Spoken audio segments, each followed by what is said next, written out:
My name is Christy, and I am 32 years old. For the past 2 years, I have been the only child who returned home and ended up paying every single bill for my family. Yesterday, after a massive argument where my mom screamed at me to pack my things and leave, I finally did exactly that. But before walking out the door, I canceled all the Autopay accounts I had set up for their bills. What would you do if your family treated you like an ATM instead of a daughter? Before I continue my story, let me know where you are watching from.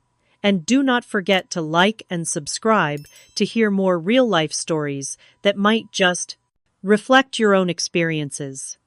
To understand why I found myself back in my childhood home at age 30, you need to know a bit about my family. My mother, Margaret, is 58. A woman who has always had a strong personality that often crossed into controlling territory. My stepfather, Harold, 60, came into our lives when I was 15, after my biological father walked out when I was 10. Completing our family is my half-sister, Vanessa, 24, the golden child who could do no wrong in my parents' eyes. Growing up with my mother was challenging. Margaret had impossibly high standards that somehow only applied to me. Nothing I did was ever good enough. My room was never clean enough. My grades were never high enough, and my achievements were never worth celebrating. When my father left, it seemed to intensify. I became the target for all her frustrations, the convenient scapegoat for everything that went wrong in her life. "You are just like your father," she would say whenever I disappointed her, which felt like every single day. Those words stung more than she would ever know, especially after he abandoned us without so much as a goodbye note or child support check. When Harold entered the picture, I hoped things might improve. Maybe a new father figure would bring balance to our home. I was wrong. Harold quickly fell into the role of Margaret's enforcer. He never developed any real connection with me, always viewing me as an outsider in what he considered his new family. The contrast in how they treated Vanessa and me was stark and painful. Vanessa received praise for the smallest accomplishments. When she brought home a C on her report card, there were celebrations when I brought home straight, as it was simply expected. Vanessa got a car for her 16th birthday. I received driving lessons and was told I could save up for my own vehicle. These disparities created a canyon between us that never closed, though I never blamed Vanessa herself for the favoritism. The day I turned 18, I packed my bags and left for college. With scholarships, loans, and working 3 part-time jobs, I put myself through school and graduated with a degree in marketing. Those years were hard but freeing. For the first time, I could breathe without someone criticizing my every inhale and exhale. After college, I built a career in digital marketing. By 28, I had a good position at a respected firm, a small but comfortable apartment, and a life that I had created entirely on my own.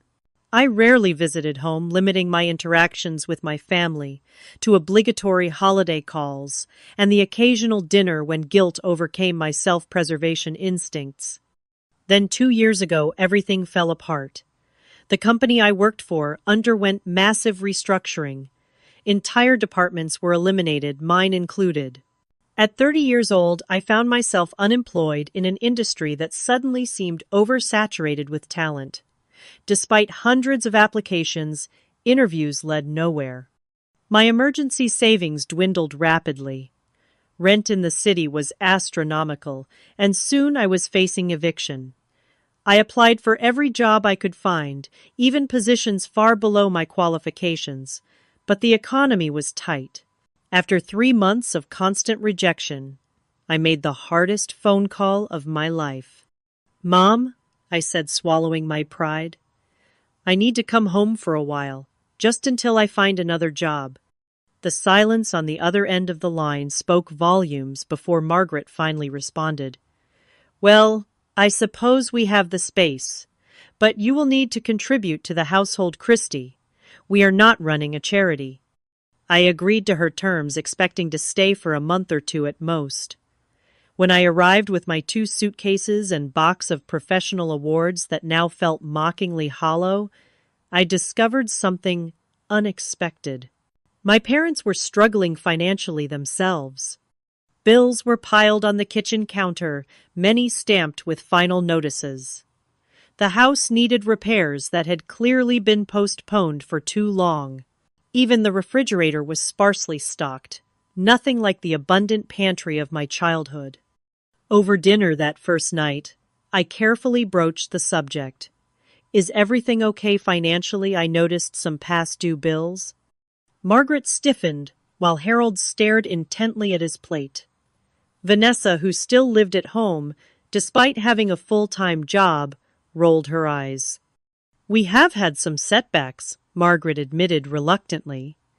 Harold's hours were cut back last year, and there were some unexpected medical expenses.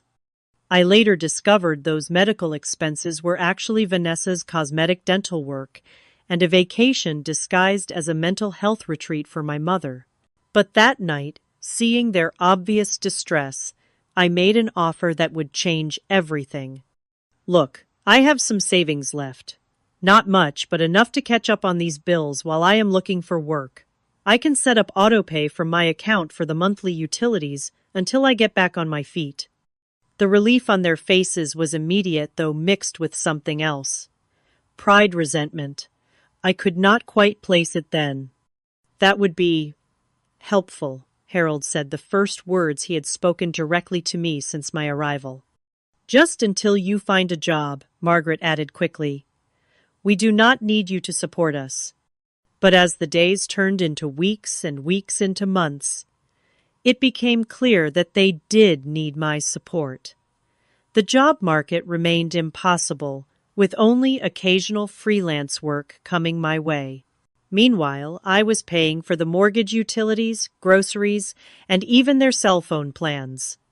My savings dwindled rapidly, but whenever I mentioned concerns about money, Margaret would dismiss me. If you had been more careful with your career, you would not be in this position, she would say, conveniently ignoring that I was keeping their household afloat. Despite contributing nothing financially to the household, my mother and stepfather continued to treat me like an unwelcome guest who should be grateful for their generosity. The irony was not lost on me, but with nowhere else to go, and my resources dwindling, I had no choice but to stay and endure their treatment, hoping that the job market would improve before my savings disappeared completely. 2 years passed this way with my temporary stay, turning into something far more permanent than I had ever intended. The job market had improved slightly, but my confidence had been shattered by countless rejections and the daily reminders from my family that I was a failure. I cobbled together a living through freelance marketing projects, but nothing stable materialized. My daily routine became a suffocating cycle. I would wake up early to prepare breakfast for everyone, even though no one ever thanked me for it. Then I would spend hours sending out job applications and working on my freelance projects.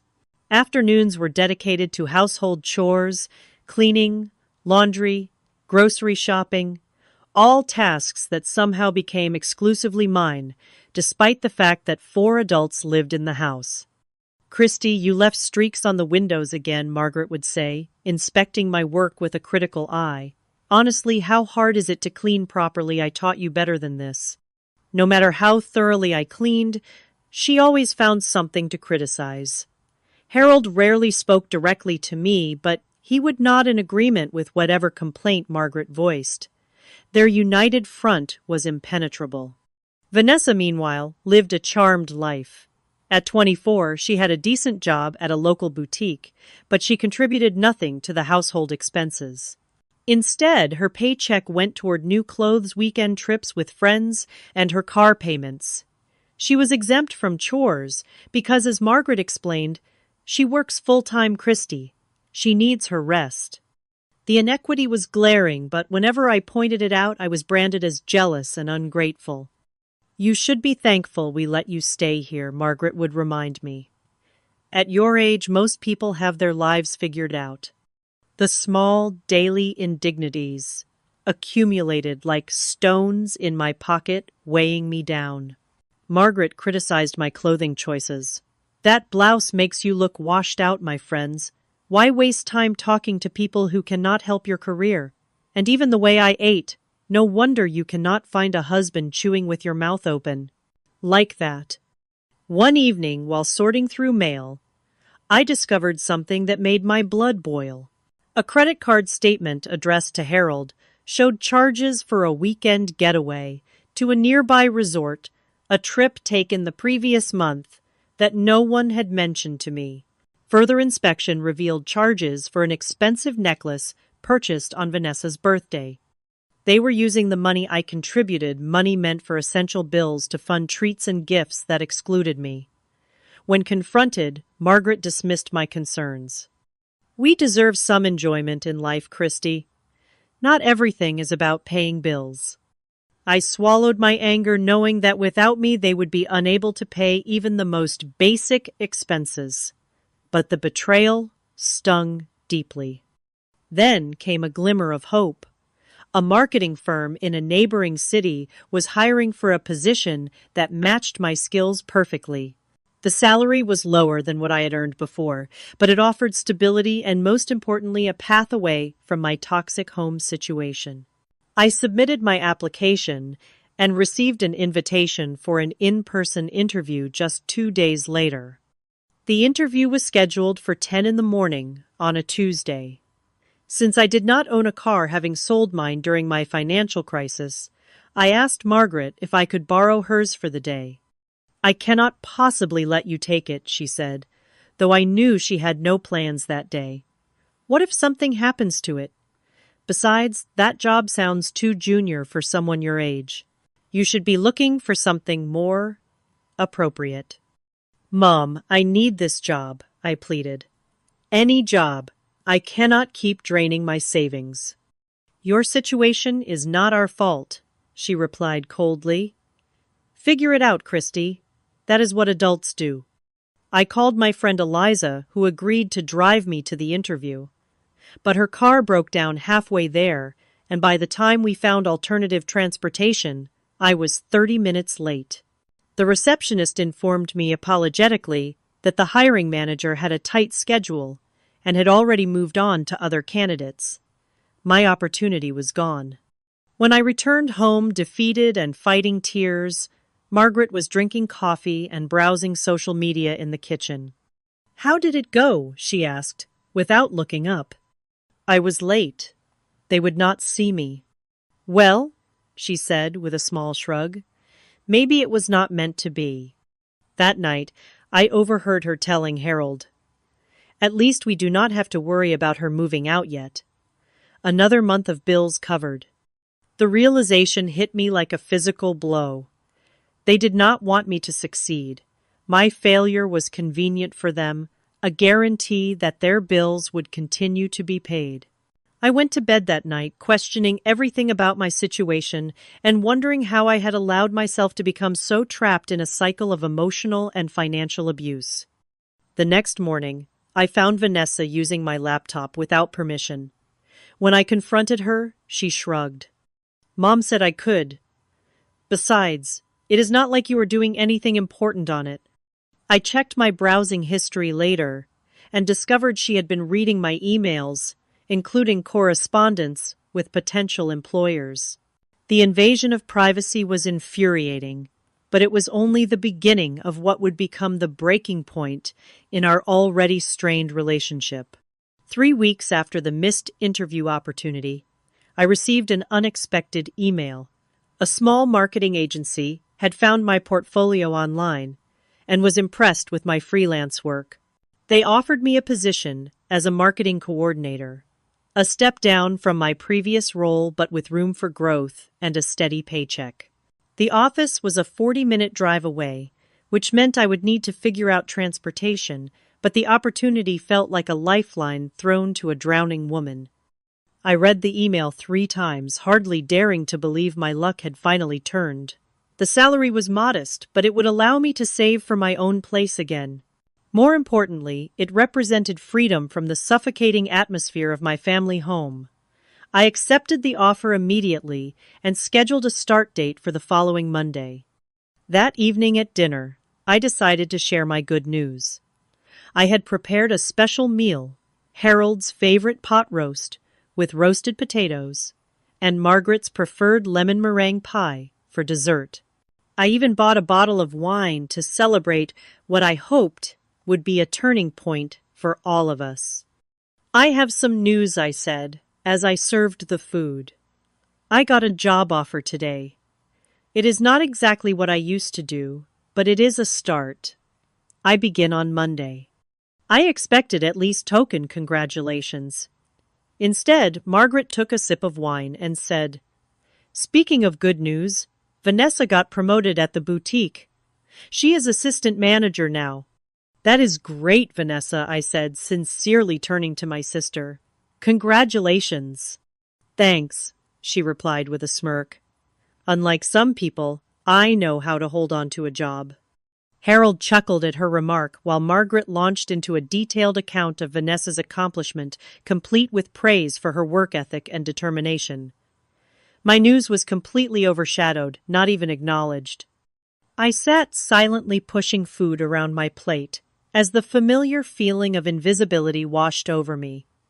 After dinner, I cleared the table and began washing dishes while the others moved to the living room to watch television.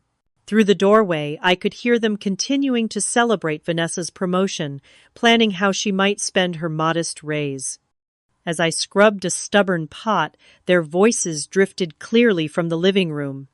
They had no idea I could hear them. "What are we going to do about Christie's job?" Harold asked in a low voice. "What do you mean?" Margaret replied. "If she starts working, she will want to move out eventually. Who is going to pay the bills then?" There was a pause before my mother responded. "We will just have to make sure she stays here longer. The job is entry-level anyway.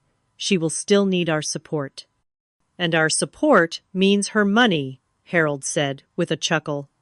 "We have gotten used to not worrying about the mortgage payment." "She owes us," Margaret said firmly. "After all we have done for her, letting her come back home when she had nowhere else to go. Besides, she is 32 and starting over. She should be grateful we are here for her." "We could make her feel guilty about leaving," Vanessa suggested. "Tell her how much you depend on her help around the house, Mom. That always works." "Or remind her how difficult it is to afford an apartment on her own these days," Harold added. "If we plant enough doubt, she will stay put." "Christie has always been easy to manipulate," my mother said, with a dismissive laugh that cut through me like a knife. "She is so desperate for approval. She will do anything if she thinks it will make us love her." I stood frozen in the kitchen, soapy water dripping from my hands as their words confirmed what I had suspected, but had been too afraid to acknowledge. They were using me, deliberately, strategically. They had no intention of ever seeing me as anything other than a resource to be exploited. The pain was so acute, I could barely breathe.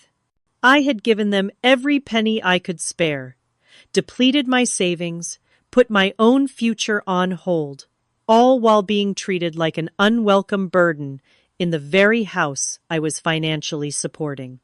I finished the dishes in a daze and went to my room, locking the door behind me.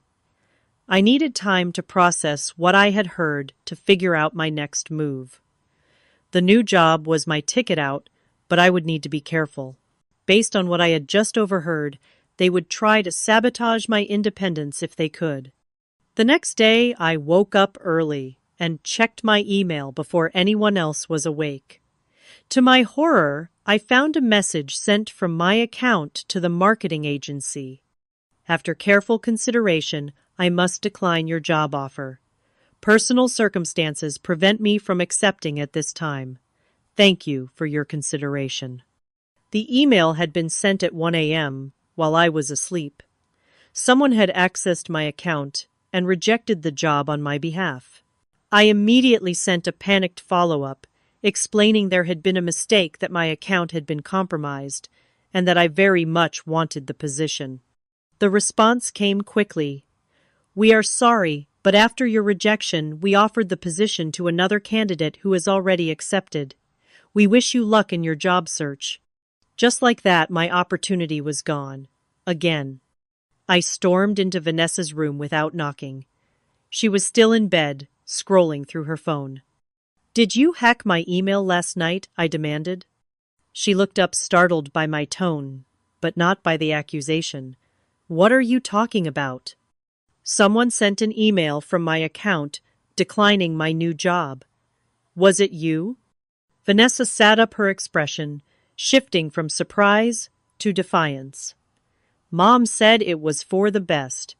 You were going to abandon us." "Abandon you? I have been supporting this entire household for 2 years. Whatever." She shrugged. "Mom said you owe us after everything they have done for you." I felt something break inside me, the last thread of familial loyalty that had kept me tethered to this toxic situation. Without another word to Vanessa, I marched to my parents' bedroom and pushed open the door. Margaret was applying makeup at her vanity. She looked up at me through the mirror, irritation crossing her face. "Christy, what have I told you about knocking?" "You sabotaged my job," I said, my voice shaking with rage. "You had Vanessa decline my offer." Margaret turned to face me, her expression carefully composed. "I did what was best for this family. You were not thinking clearly. Best for this family, or best for your bank account?" The words burst out of me, years of suppressed anger, finally finding their voice. "You have been using me since the day I moved back in." And that was how the biggest fight of our lives began. "How dare you speak to me that way?" Margaret stood up, color rising in her cheeks. "After everything I have done for you." "What exactly have you done for me, Mom?" I asked, my voice surprisingly steady, despite the hurricane of emotions inside me.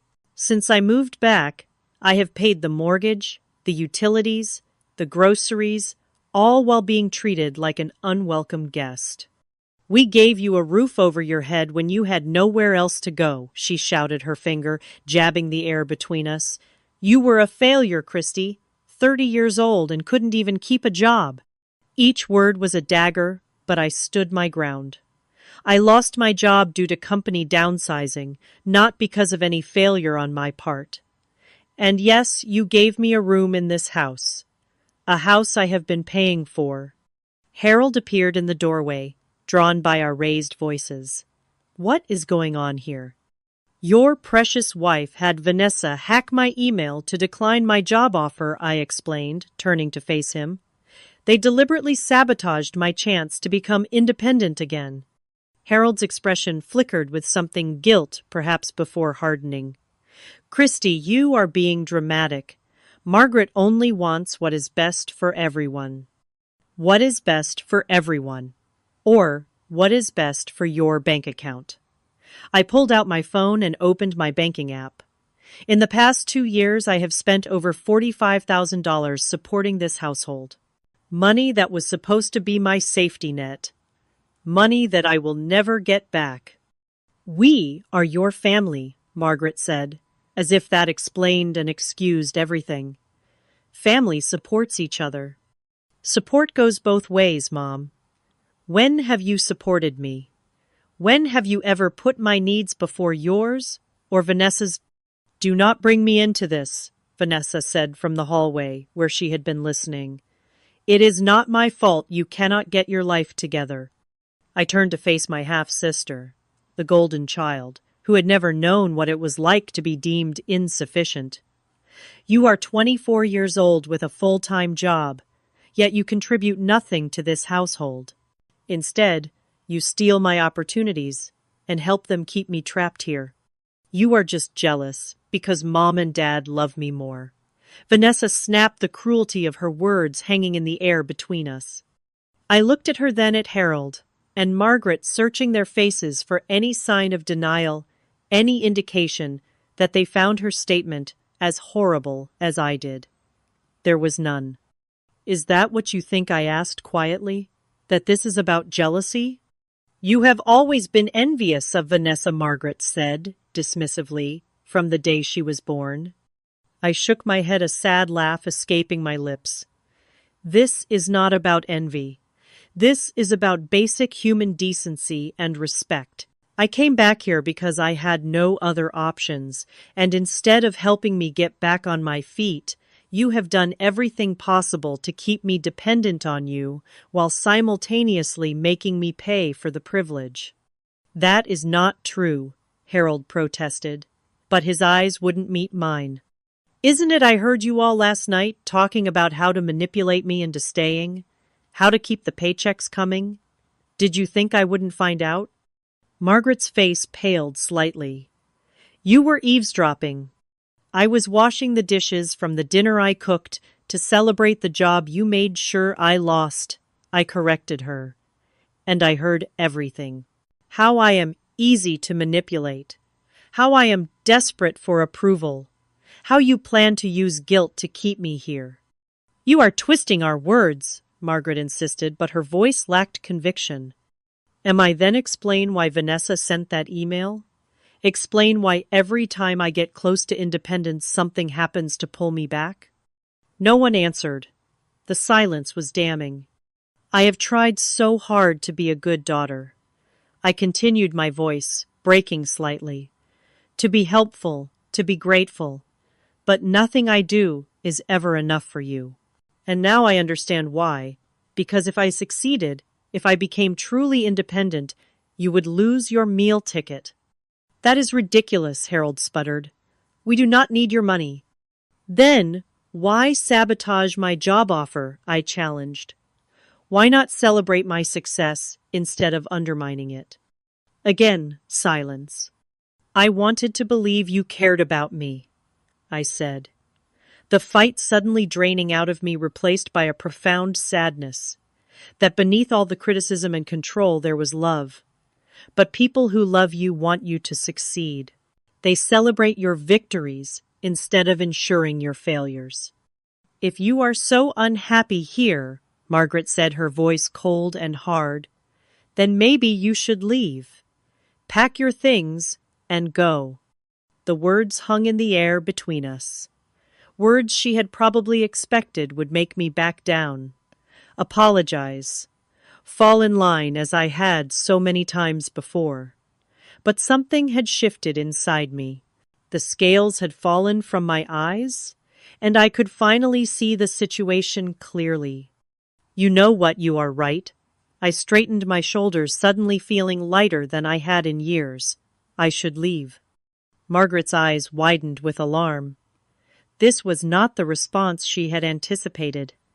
Christy, do not be ridiculous. Where would you go? How would you support yourself? I will figure it out, I said, echoing her own words back to her. That is what adults do, right? I turned and walked to my room, pulling out my suitcases from under the bed. The same suitcases I had arrived with 2 years ago, filled with hope that my family would support me through a difficult time. How naive I had been. As I began packing, Margaret appeared in the doorway. Christy, stop this nonsense. You are overreacting. I continued folding clothes into my suitcase, not bothering to respond. What about the bills? She asked, her voice taking on a note of panic. The mortgage payment is due next week. And there it was. Not concern for me, but for the money I provided. I am sure you will figure it out, I replied coolly. That is what adults do. For the next hour, I packed methodically while my family alternated between trying to make me feel guilty and expressing disbelief that I would abandon them. Not once did anyone apologize or acknowledge the real issues I had raised. When I was finished packing, I made one last trip to my laptop. I logged into my bank account and navigated to the Autopay settings. One by one, I canceled the automatic payments for the mortgage, electricity, water, gas, internet, and cell phone bills. Then I logged out, closed my laptop, and placed it in my bag. Harold watched from the doorway, his face pale. "What did you just do?" "I canceled the automatic payments," I said simply. "Since I will not be living here anymore, I will not be paying the bills anymore." "You cannot do that," Margaret exclaimed from behind him. "We depend on those payments." "You should have thought of that before you decided I was more valuable as an ATM than as a daughter." I carried my bags to the front door, each step feeling like a victory in a battle I had not even realized I was fighting until now. No one offered to help me. No one tried to stop me. Their shock that I was actually leaving was palpable. At the door, I turned to face my family one last time. "I hope someday you realize what you have done. Not just to me, but to yourselves.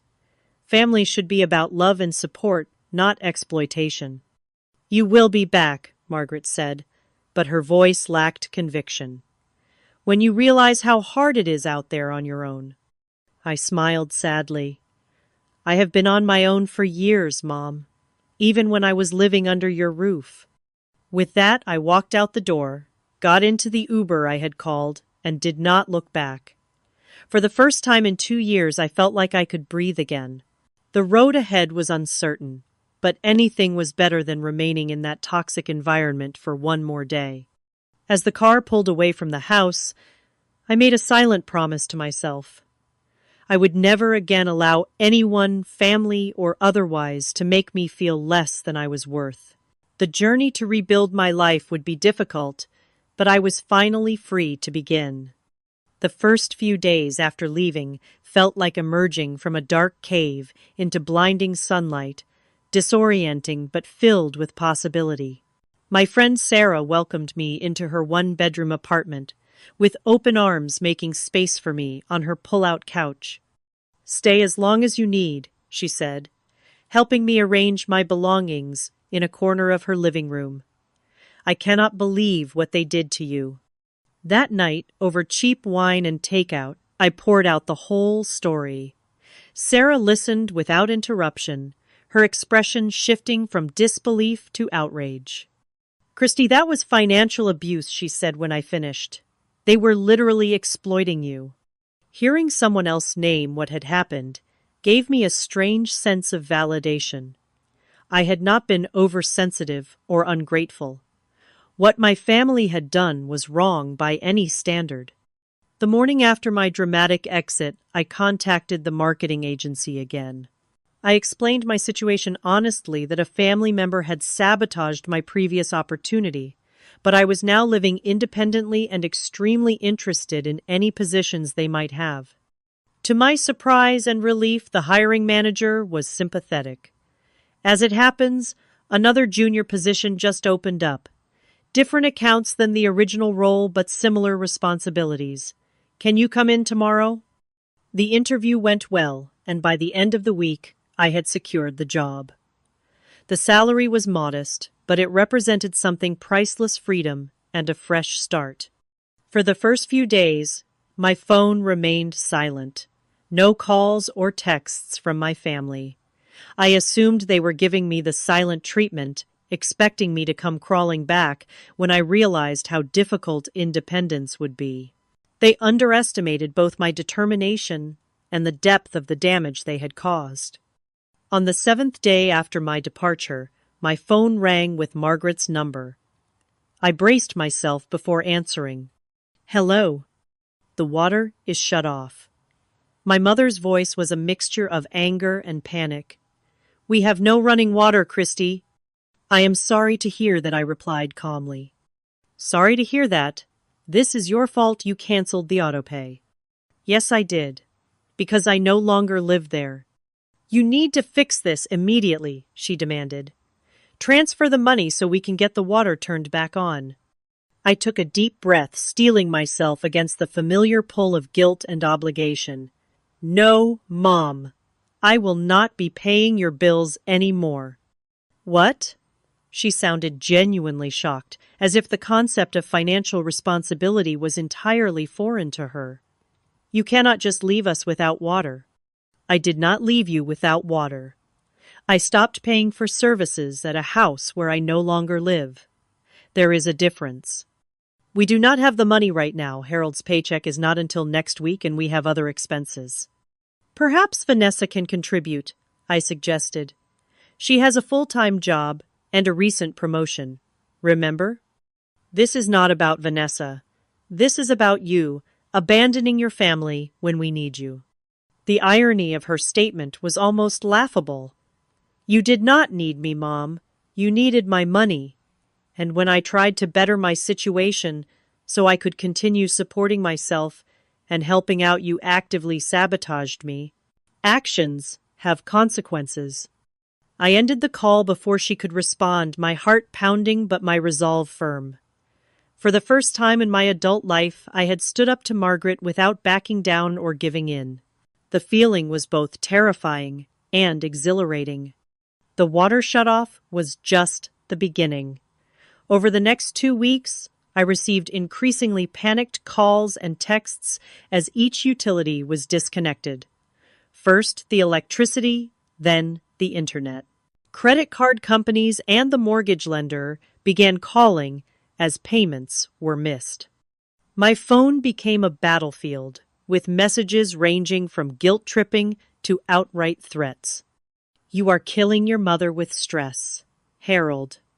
I cannot believe you would do this to your own family, Margaret. Hope you are happy now that we are suffering. Vanessa. I maintained radio silence for the most part, responding only to clarify that I would not be resuming payments and that they needed to take responsibility for their own finances. The situation escalated when extended family members began reaching out. Apparently, Margaret had been spreading her version of events that I had lived rent-free for 2 years before suddenly abandoning them in a fit of selfishness, leaving them unable to pay their bills. My Aunt Susan called first. Christy, what is going on? Your mother says you left them in a terrible financial situation. Did she mention that I paid all their bills for 2 years while they treated me like an unwelcome guest? Or that they sabotaged a job opportunity to keep me financially dependent on them while simultaneously draining my resources? Silence then. No, she did not mention that part. One by one, family members called with similar concerns, and each time I calmly explained the reality of the situation. Some were skeptical, unable to reconcile my account with the Margaret they thought they knew. Others seemed unsurprised, hinting that they had seen glimpses of her manipulative behavior over the years. After fielding a dozen such calls, I decided to address the situation directly. I spent an evening composing a detailed email outlining exactly what had happened during my 2 years living at home. I included screenshots of my bank statements showing the consistent outflow of money to household expenses, as well as the email that Vanessa had sent declining my job offer. I concluded with a simple statement. I did not abandon my family. I removed myself from an abusive situation after exhausting all other options. I wish them well, but I will no longer set myself on fire to keep them warm. I sent the email to everyone in the family, then turned off my phone for the night, emotionally drained but strangely at peace. The response was immediate and overwhelming. My inbox filled with messages of support from family members who had only heard Margaret's side of the story. Cousins I had barely spoken to in years reached out to offer encouragement. My uncle Robert, Margaret's own brother, called to apologize for believing her version of events. I should have known better, he said. Margaret has always had a way of twisting situations to make herself the victim. I am sorry I did not see what was happening to you. Not everyone was supportive, of course. Margaret's closest allies remained firmly in her camp, condemning me for airing dirty laundry and turning family against family. But for the first time, I did not stand alone against the tide of my mother's narrative. Others could now see what I had experienced. The most surprising response came from Harold's sister Linda, who called me directly. I want you to know that Harold and Margaret did the same thing to me years ago, she said, without preamble. They lived with me. After they first got married, promised it would be temporary, and ended up staying for 3 years. They contributed nothing but criticism and demands. When I finally asked them to leave, they told everyone I had thrown them out on the street for no reason. Her words were a revelation. The pattern of behavior I had experienced was not new or unique to me. It was their established mode of operation. How did you handle it? I asked her. I did what you are doing now. I stood my ground, told the truth, and rebuilt my life without them in it. It was the hardest and best decision I ever made. By the end of that tumultuous week, two things had become clear. I was not alone in my experience with Margaret and Harold, and I was stronger than I had ever given myself credit for. The apartment hunt I had begun half-heartedly now took on new urgency. I was not just looking for a place to stay temporarily. I was building a new life. Sarah continued to be my rock through it all, offering both practical support and emotional validation. I am proud of you, she told me one evening. Do you realize how many people never escape situations like yours? You not only got out, but you are thriving. Thriving might have been an overstatement. I was sleeping on a pull-out couch and rebuilding my career from scratch, but I understood what she meant. I was reclaiming my independence, my self-respect, and my future. And that was worth more than any comfort or convenience I had left behind. 2 months after walking out of my family home, I had established a new rhythm to my life. My job at the marketing agency was going well. I had already taken on additional responsibilities and received positive feedback from my supervisor. I had found a small studio apartment that I could just afford on my salary, and while it was nothing luxurious, it was mine. Every piece of furniture, every decorative touch reflected my choices, not compromises made to accommodate others' preferences or criticisms. I had minimal contact with my family during this time. Occasional text messages from Margaret alternated between guilt trips and vague attempts at reconciliation, but I maintained firm boundaries, responding politely but briefly. Vanessa had stopped communicating entirely after I declined to lend her money for car repairs. Harold sent a single message asking if I would reconsider helping with the mortgage just until they get back on their feet, which I also declined. From extended family members, I heard that things were difficult at the house. The utilities had been reconnected after several days of disruption, but only after Margaret and Harold had to borrow money from relatives. They had listed some of their more valuable possessions for sale online. Vanessa had moved in with a friend unwilling to deal with the reduced circumstances at home. I felt sympathy for their situation, but remained firm in my decision. Their financial crisis was not my creation. It was simply the reality they had been avoiding by using me as their safety net. Now they were facing the consequences of years of financial mismanagement and entitlement. Then, on a rainy Saturday afternoon, there was a knock at my door.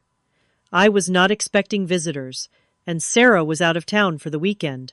Peering through the peephole, I was shocked to see Margaret, Harold, and Vanessa standing in the hallway outside my apartment. For a moment, I considered not answering. But curiosity and a strange sense of calm determination won out. Whatever they had come to say, I was strong enough to hear it now. I opened the door, but did not invite them in. This is a surprise. They looked different than I remembered. Margaret's carefully maintained appearance had slipped. Her hair was unstyled, her clothes rumpled. Harold looked thinner with dark circles under his eyes. Even Vanessa seemed subdued, lacking her usual confident demeanor.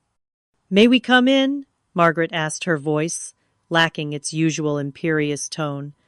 "Please, Christy, we need to talk." I hesitated, then stepped aside to let them enter. My studio apartment was small, with barely enough seating for 4 people. They perched awkwardly on the edge of my futon and the single chair I owned, looking around at my modest but comfortable space. "What can I do for you?" I asked, remaining standing. Margaret and Harold exchanged glances before Harold spoke. "We are going to lose the house, Christy. The bank is foreclosing. We have nowhere to go." "I am sorry to hear that," I said, meaning it despite everything. "Have you looked into assistance programs or payment plans?" "We tried," Margaret said, her voice breaking slightly, "but we are too far behind, and no one will lend to us anymore." "What about your jobs, Vanessa's promotion?" Vanessa looked down at her hands. "I lost my job.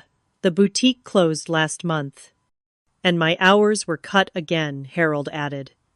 "It is not enough to cover the mortgage and other expenses." I could see where this conversation was heading, and I braced myself. "What exactly are you asking of me?" "We need help," Margaret said simply. "We thought, maybe we could stay here with you, just until we get back on our feet."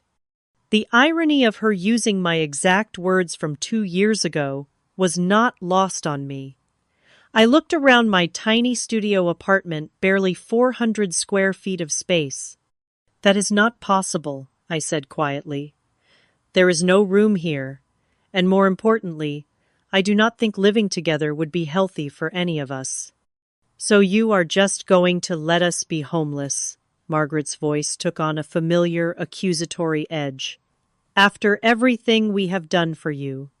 "Mom," I said, keeping my voice level, "I lived with you for 2 years. During that time, I paid the mortgage, the utilities, and most of the other household expenses. I did the majority of the housework, and in return I was criticized, manipulated, and actively prevented from improving my situation. What exactly did you do for me that I should feel indebted to you now?" Harold stared at the floor while Margaret's face flushed with anger and embarrassment. Vanessa, surprisingly, was the one who spoke up. "She is right, Mom," she said quietly. "We treated Christy terribly.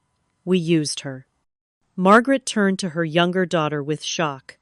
"Vanessa, how can you say that?" "Because it is true," Vanessa replied. "I saw it happening and I went along with it because it benefited me. I never had to pay for anything or take responsibility because Christy was handling everything. It was wrong." The admission from Vanessa, the last person I expected to acknowledge the reality of the situation, left me momentarily speechless. Margaret seemed equally stunned. Harold cleared his throat. "Christy, I owe you an apology. We all do. You were right about everything you said before you left. We did take advantage of you. I convinced myself it was justified because you were living in our house, but the truth is you were keeping that house afloat while we treated you like a burden." I had imagined confrontations with my family many times over the past 2 months, but I had never envisioned this scenario, them sitting in my apartment, actually acknowledging their behavior. "Why are you telling me this now?" I asked. "Is it just because you need something from me again?" "Partly," Harold admitted with surprising honesty. "Desperation has a way of forcing you to face uncomfortable truths. But also because losing everything has made us realize how badly we treated the one person who was actually trying to help us." Margaret had tears streaming down her face, now her usual composure completely broken. "I do not expect you to forgive me, Christy. I would not in your position. But I am truly sorry. I was so focused on maintaining a certain image, on making sure Vanessa had everything I thought she deserved, that I lost sight of what really matters. I lost sight of you." Her words touched something deep inside me, the part that had always yearned for her acknowledgement, her approval, her love. But I had learned the hard way not to trust words alone. "I appreciate the apologies," I said carefully. "But you understand why I cannot simply invite you to move in with me or start paying your bills again right time. They nodded, defeat evident in their postures.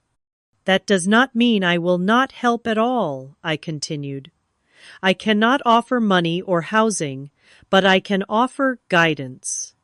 Help you create a budget, find jobs, maybe connect you with resources for housing assistance. Hope flickered across their faces. But I have conditions, I added firmly. First, complete honesty about your financial situation. No hidden expenses or debts.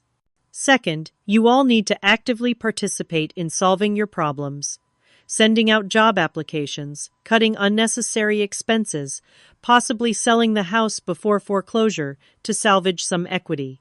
And third, respect for my boundaries. I will help as a consultant, not as a provider. They exchanged glances, then Harold nodded. Those are fair terms. More than fair considering everything.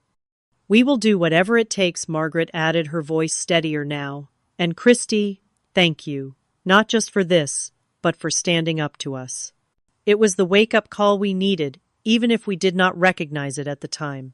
For the next hour we sat at my small kitchen table as I helped them outline a plan. Margaret would apply for jobs in retail or customer service, a step down from her previous administrative position, but more readily available. Harold would look for evening work to supplement his reduced hours. Vanessa would focus on finding a roommate situation to reduce housing costs. They would contact the bank about a short sale of the house, rather than letting it go to foreclosure. As they prepared to leave, Vanessa hung back. I am really sorry, Christy, for everything, especially for sabotaging your job opportunity. That was unforgivable. I looked at my half-sister, seeing her clearly, perhaps for the first time. Not as the golden child who had everything handed to her, but as someone who had been shaped by the same dysfunctional family dynamics that had affected me just from a different angle. We all make mistakes, Vanessa. What matters is recognizing them and trying to do better. After they left, I sat alone in my apartment, processing the unexpected turn of events. Their apologies seemed sincere. Their desperation certainly was. But years of manipulation had taught me to be cautious. Only time would tell if this represented a genuine change or just another strategy to secure my help. Regardless, I had set clear boundaries and offered help on my terms, not theirs.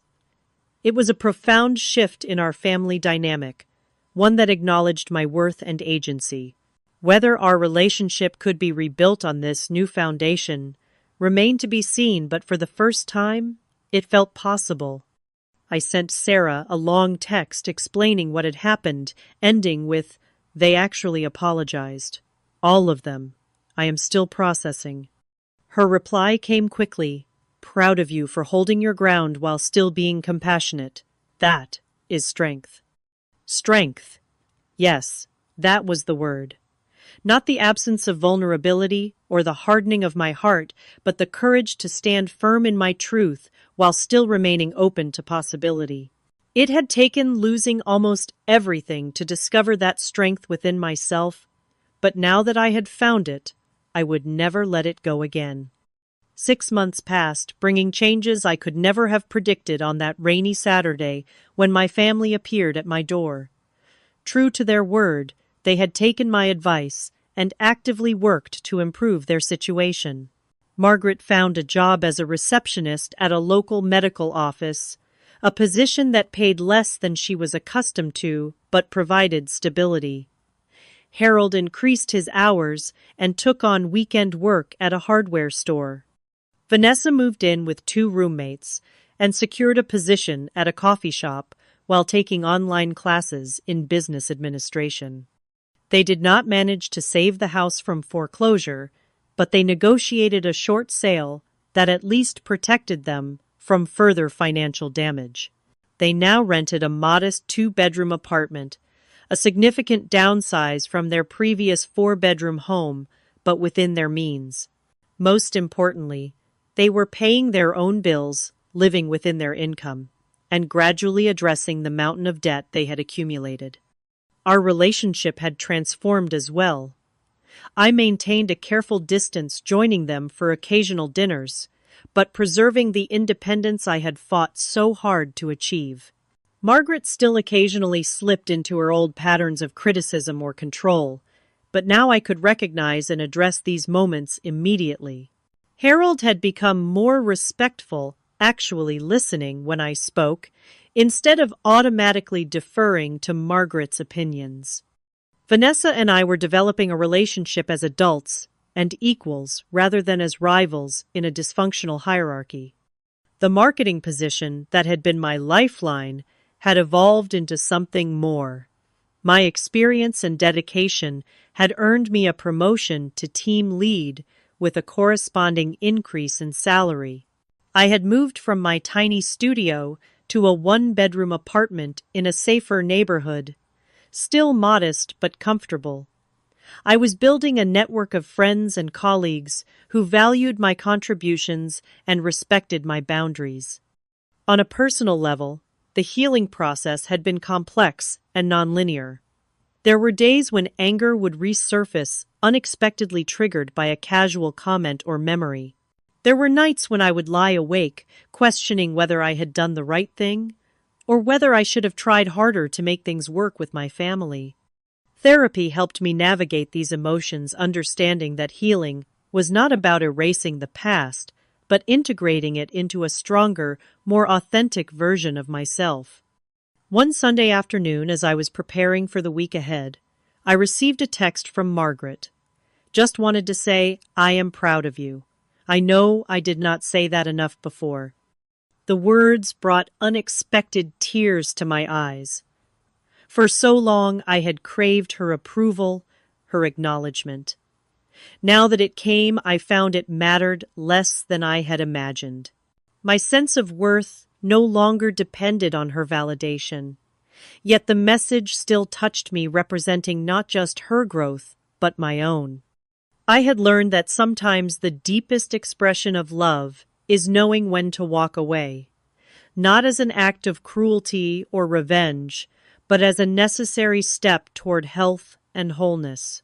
By refusing to enable my family's toxic patterns, I had ultimately given them the opportunity to change, an opportunity they might never have taken if I had continued in my role as their financial safety net and emotional scapegoat. The journey had taught me to recognize the difference between genuine love and emotional manipulation. True love builds up. It does not tear down. It celebrates growth rather than creating dependency. It respects boundaries instead of exploiting vulnerabilities. These insights had transformed not only my relationship with my family, but all my relationships, helping me form connections based on mutual respect rather than obligation or fear. Perhaps most importantly, I had discovered my own resilience. The woman who had returned to her childhood home in desperation, believing she had failed at adult life, was gone. In her place stood someone stronger, someone who understood that true strength lies not in never falling, but in rising every time you fall. Someone who knew her worth was inherent, not dependent on others' assessment or approval. My story does not have a perfect fairy tale ending. My relationship with my family remains a work in progress, requiring vigilance and clear boundaries. There are still difficult conversations and occasional setbacks. But we are moving forward on a healthier path, one step at a time. If my experience has taught me anything, it is this. Sometimes the most difficult choice, walking away from those who claim to love you but harm you, is the first step toward genuine healing. Not just for yourself, but potentially for everyone involved. Setting boundaries is not selfish. It is an act of courage and integrity that creates space for authentic relationships to develop. I no longer regret the 2 years I spent supporting my family, even through their manipulation and criticism. Those years taught me lessons about myself and about human nature that I might never have learned otherwise. They were the crucible in which my true self was formed, testing and strengthening me in ways that easier circumstances never could have. Sometimes when I look at my life now, my job, my apartment, my friendships, my growing sense of peace, I am amazed at how far I have come. The journey from that moment when my mother shouted, "Pack your things to where I stand today," has been arduous but transformative. By honoring myself enough to leave a toxic situation, I opened the door to a life I never could have imagined, while trapped in cycles of obligation and emotional abuse. Would I have found the courage to leave if my mother had not uttered those fateful words? I cannot know for certain. But I am grateful that when the moment came, I found the strength to take her at her word, to pack my things, cancel those Autopay accounts, and step into the unknown. In doing so, I did not just change my circumstances, I changed myself. So if you find yourself in a similar situation, trapped in relationships that drain, rather than nourish you, giving endlessly, while receiving criticism in return, know that you deserve better. Setting boundaries is not just your right. It may be the most loving thing you can do, both for yourself and for those who have grown accustomed to taking you for granted. Have you ever had to make the difficult decision to walk away from a toxic relationship, even with family? What gave you the strength to finally draw that line? I would love to hear your stories in the comments below. And if you found value in my journey, please like this video, subscribe to the channel, and share with someone who might need to hear that it is okay to choose themselves sometimes. Thank you for listening. And remember, your worth is not determined by how much you give or how much you endure. It is inherent, unchangeable, and entirely your own.